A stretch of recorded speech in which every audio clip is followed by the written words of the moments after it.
Hello, good morning students. Welcome back in my online classes of your class 8, chapter number 3 in science, that is chapter number 3, that is synthetic fiber.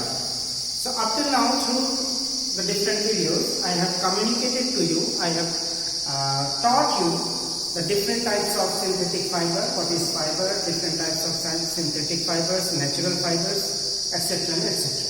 And today we are going through the advantages and disadvantages of synthetic fiber through this video. And as we know that synthetic fibers have become an indispensable part of our life.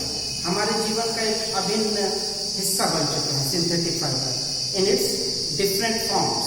इसके बहुत सारे रूप हैं, बहुत सारे रूप में हमारे पास ये अवेलेबल है, चाहे वो कपड़ा हो गर्मियों का, सर्दियों का, बरसात का, कारपेट हो, घर में बिछाने के लिए मैट हो, ठीक है, बैग हो, एनीथिंग. तो synthetic fibres are very much important to us for our lives. So today what we are doing, we are just going through the advantages and disadvantages. So under the column advantages, point number 1, high tensile strength. Synthetic fibers have very high tensile strength.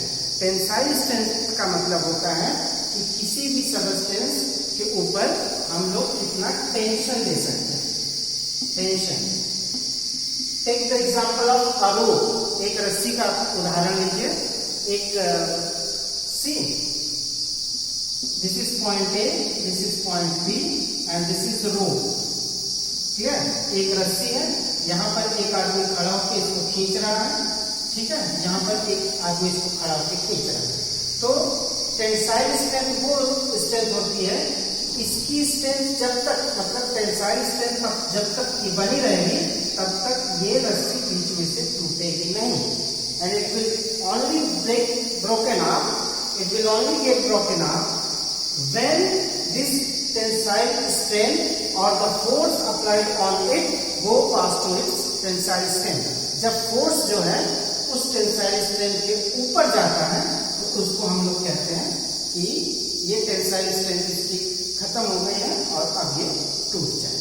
तो this is tensile strength किसी भी product का या किसी भी substance का. हर substance का अपना अलग अलग टेंसाइल स्ट्रेंथ होता है. तो synthetic fibres have very high tensile strength and for this property they are very good for clothing. जो कपड़ा हम लोग पहनते हैं झटके से अचानक से फट ना जाए, ठीक है. अगर उसकी टेंसाइल स्ट्रेंथ अच्छी है तो उस पर थोड़ा जोर भी लगे तो जल्दी फटता नहीं. Point number 1. Point 2, elasticity.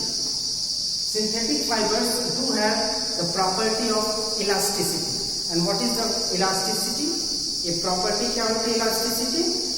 If you remember your previous classes, you must have gone through the elastic force. Elastic force is the property of any product by which it regains its position after being stretched out. किसी भी चीज को हम जब खींच कर छोड़ते हैं तो वो अपनी पोजीशन पर वापस आ जाता है. And this property is called elasticity. And synthetic fibers do have very good elasticity, and because of this property they are very good for clothing again, and they are especially made for they are especially used for making undergarments.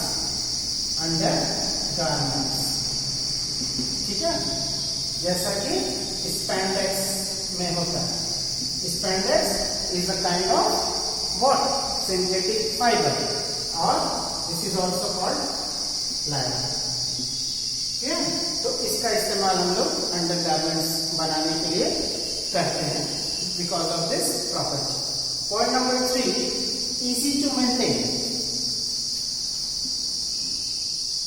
Clothes made from polyester are wrinkle free. हम लोगों ने पढ़ा था जो भी कपड़े हम polyester का यूज करके बनाते हैं, they are wrinkle free. Wrinkle free मतलब कपड़े चिमुड़ते नहीं. So these are also very much much important, क्योंकि आप कॉटन के कपड़ों में लगभग देखते हैं कि कपड़े बहुत ज़्यादा चिमुड़ जाते हैं and they can not be बोर्ड until they are applied with a press. Press के बिना नहीं पहने जा सकते हैं, but this problem do not lie with the clothes made of polyester, so wrinkle free. Number 4, independent of agricultural and animal farming, and since these products are fully man-made, so they do not provide any harm to agricultural product or animal farming plants. किसी भी plants या animal को कोई नुकसान नहीं होता है synthetic fibre बनाने में। Clear? Point number 5, harmless by chemical reaction and bacteria. ये इन पर केमिकल रिएक्शन जल्दी कुछ नहीं होता है और ये बैक्टीरिया फ्री भी रह सकते हैं। तो they are also, this is also very much important property of this synthetic fibre. And point number 6 is comparatively low cost. comparatively low cost मतलब इनकी कीमत जो है, अगर हम नेचुरल फाइबर से इनकी तुलना करें तो इनकी कीमत जो है उनसे कम है। Clear? So these are the advantages, and now we are going to discuss disadvantages. So among disadvantages, point number 1, they are hydrophobic. Hydro plus phobic. Hydro means water. Hydro means water and phobic repel. मतलब पानी से दूर भागना। इनका गुण क्या होता है कि दे रिपेल वाटर। तो because of this property what do they कि सिंथेटिक फाइबर से बने हुए कपड़े जो हम लोग पहनते हैं, they do not allow our skin to breathe. हमारी स्किन जो है वो सांस नहीं ले पाती है, and because of which we feel uncomfortable while wearing these synthetic fibers clothes. Point number 2, they melt before burning.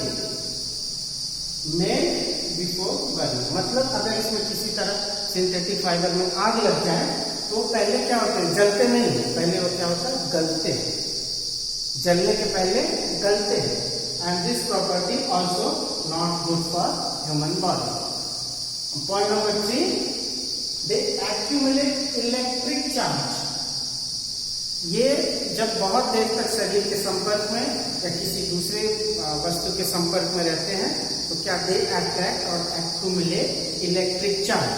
And in very simple example, if I would like to make you understand, जब आप बहुत देर तक कोई synthetic fibre का बना हुआ कपड़ा पहने, उसको उतारें और कपड़े को थोड़ा सा शरीर के पास लेके जाए तो देखते हैं आपके हाथ के रुएं जो है खड़े हो जाते हैं, स्ट्रेटनिंग।